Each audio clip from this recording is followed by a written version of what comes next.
Hello, and welcome back to the Maybe I Can podcast. I'm your host, Debbie Weiss, and thank you so much for joining me today. Listen, if you like the show, please do me a favor, follow the show, share it with someone who you think could benefit from listening. I really appreciate it because doing those things, and believe me, I know it's a pain in the neck. I really do. I'm a podcast host, and I still find myself not doing what I'm asking of you for other people. So I get it. But just know that if you do share, you're going to be helping someone else. And so the little inconvenience of going and doing that is really not that big a deal. Okay, that's enough about that. So it's Thanksgiving week. And everywhere you look, people are talking about gratitude, what they're thankful for, what they're celebrating, what they have. But the truth is, for some of us, this time of year isn't easy. If you've been listening, you know that now it's almost coming up on 3 years ago that I became a widow. And the holidays, especially because my husband died on December 30th. My youngest son's birthday is December 31st, and that's New Year's Eve and New Year's and the whole thing. So it's difficult. And actually for me, Thanksgiving was my husband's favorite holiday. He wasn't a real holiday guy. So the only one that he really loved was Thanksgiving. He loved the food. He had a whole procedure of what he did with the Thanksgiving leftovers and how he would prepare these sandwiches for himself, either that night or the next day or for several days. He just, he loved it. And I think back to Thanksgivings in the past where he would be cooking in the morning because he was the cook of the family. And even if we were going to someone else's house, Gary would still bring some dishes. And so I remember waking up on Thanksgiving morning. And back then, I used to go to this 8 a.m. jazzercise class. On Thanksgiving Day, one of the teachers was kind enough to hold the class so that we felt like we were getting a workout in before we stuffed ourselves with food. And I would come home and the kitchen would smell great. And then I would watch the Macy's Thanksgiving Day Parade as he was in the kitchen. And then after that, we would get ready to go. And it just brings back so many fond memories. But yet now Thanksgivings are different, right? And so whether it's that you're missing someone this year, which I think so many of us are, and it might not be someone who recently passed away. It could be several years, but this time of year just reminds you of them and those Thanksgivings in the past that you celebrated together. It could be that this year you're spending Thanksgiving alone. But remember, you're not alone. Even though you might physically be alone, I get that, and I know how incredibly hard it is. I can tell you from things that I had done in the past on New Year's Eve. This is before Gary died and after Gary died. And I would be here alone celebrating New Year's. And I decided that on New Year's Eve, and I'll probably talk about this in a few weeks, that was the time where I would take advantage and I would create a vision board. And so it was something that I would get excited about and actually look forward to doing. So reframe the idea of how sad this is or how lonely you could possibly be feeling. And instead, think of taking it as an opportunity to do whatever it is that lights you up. Maybe it's reading a book. Maybe it's watching movies on TV by the fire. Maybe it is making a vision board or reminding yourself what you're grateful for. Lean into that. Or maybe this year you just feel tired. Emotionally, physically, mentally. And the idea of being grateful just feels like one more thing you're supposed to do, right? I thought that the idea, now this is going to come out wrong, I'm going to say that the idea of a gratitude practice, I didn't really understand.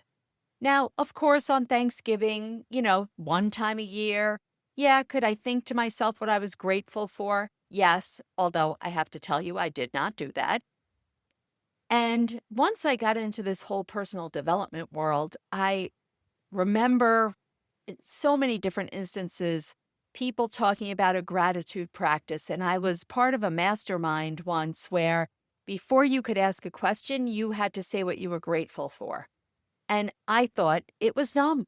If I'm being honest, which I always am, I didn't understand. And once I learned, oh, this is something that you're supposed to do on a regular basis, every day have a practice of gratitude, I thought, well, that's silly. Obviously, I know what I'm grateful for, and those things aren't changing because in my mind, they were my family and my house and my dog and my team members and all the, I guess, obvious things. So, what was the point of every day repeating the same thing over and over again? I just didn't get it. And then several years ago, actually, my coach at the time, she sent me a gratitude journal as a gift. And I got that journal and I thought to myself, this is very nice of her, but I was annoyed because now I was going to have to use this thing. She got this for me. It was so thoughtful. Of course, I want to be able to be honest with her and tell her how I used it and all the things. And it had prompts in it, questions that you had to answer every day. And actually, the journal had a morning and an evening component. The evening component I found hard to remember to do and to fit into my routine. But I really did start being intentional about filling out the prompts in the morning. And it had some other questions other than what are you grateful for? But every day I wrote the same stuff, those things that I just mentioned. And then one day I was walking Yogi, my dog, and instead of having my face in the phone, I think actually, if I'm being honest, I did have my face in the phone. But for some reason, something made me look up and I looked into the sky and I happened to notice how blue the sky was. It was incredibly bright, blue, happy. I don't know. It just looked different to me. And I thought, wow, I am so glad that I am here on Earth on this beautiful sunny day, being able to experience this bright blue sky. And then it hit me. Oh, that's something different I can write in my journal tomorrow morning. I was so excited. And I did that. And over the next few days and weeks, without thinking, I started noticing other things in my life that I was grateful for. I started paying more attention to nature, to what was going on around me, to the animals, the trees, all of the things. I was grateful when I went to the drugstore and the same girl that I had these pleasant conversations with every day was there and we chatted. And I realized, wow, you know what? I'm really grateful for the people in my community that I get to interact with and work with on a regular basis. And so now, yes, some of the days still, the things I was grateful for were the same, but they really started to vary. And what wound up coming out of this whole practice was the fact that I was more present and in the moment because subconsciously I was really looking for other things that I was grateful for. And every time it happened in my day, whether I was stressed or relaxed, it gave me almost a little hit of joy.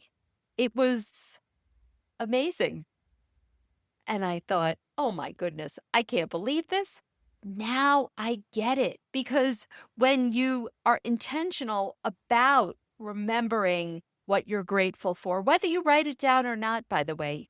If you have a practice and the whole writing it down in a journal is too much for you, think it to yourself in the morning when you get out of bed, when you're brushing your teeth, when you are laying down at night, whatever works for you. When your head hits the pillow, before you close your eyes or when you close your eyes, think of 3 things that you were grateful for that day.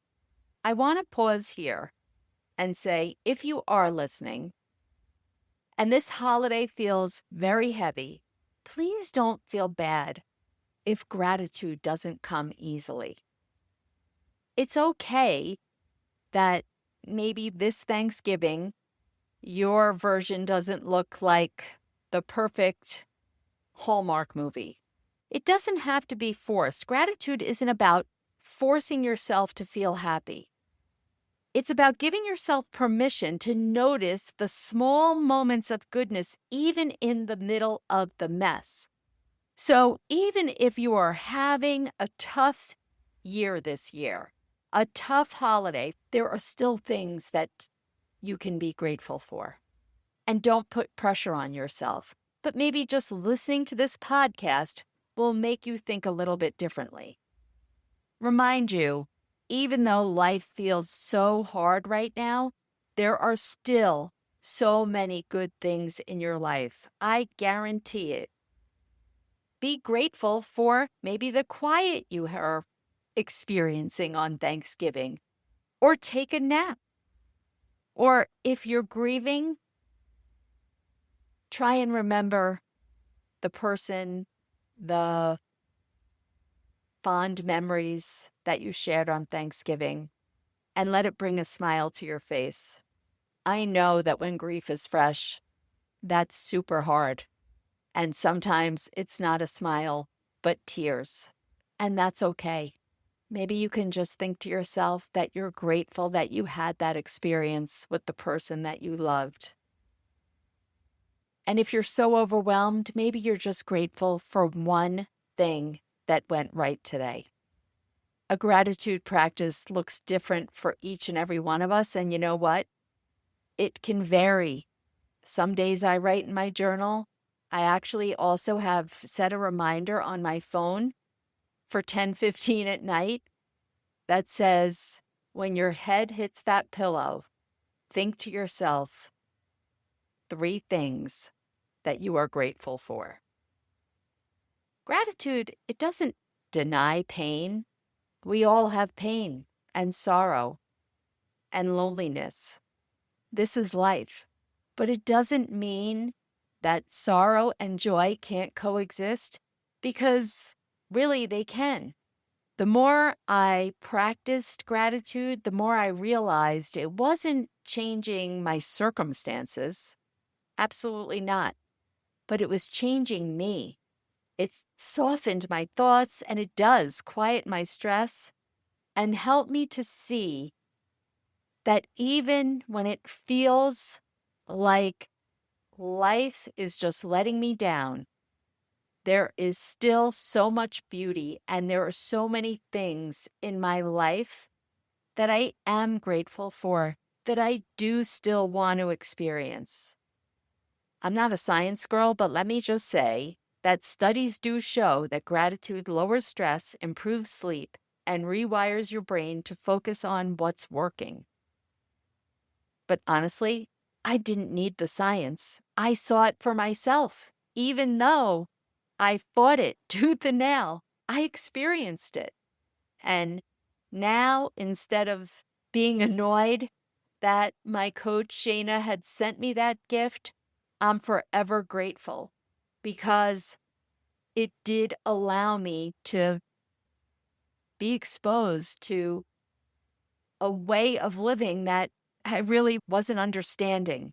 So if you can't think of 3 things that you're grateful for, that's okay. Hey, this is all about the sprinkles, right? Bring it down. One thing you're grateful for. Maybe it's your coffee. Maybe it's the fact that you woke up today. Or maybe it's the fact that you made it through another day when life feels heavy. If you don't know where to start, you can always use my sprinkle card deck as a guide.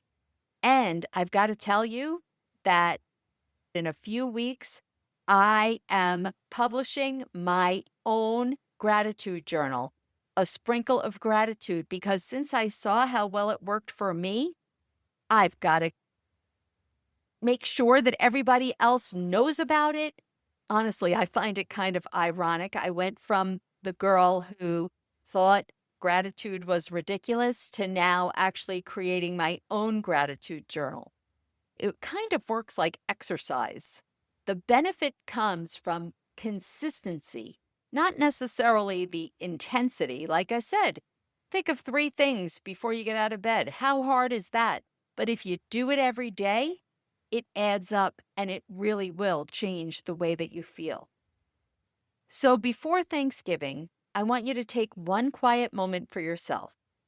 No expectations, no pressures, no nothing.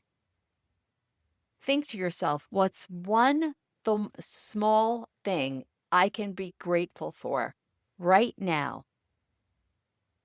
Even if it's just the courage, that you have the courage to keep going, because you can do it regardless of the hard times, regardless of how sad you feel or how heavy life is, especially during this holiday season. And on the flip side, maybe that's not the case. Maybe you're excited and looking forward to this holiday. Either way, you can still find one thing that you are grateful for. You don't have to write it down perfectly. You just have to notice it and you have to feel it and you have to continue this practice, because it is with consistency that if you're like me and you think this sounds hokey, I am challenging you to give it a try. Your life will really begin to change.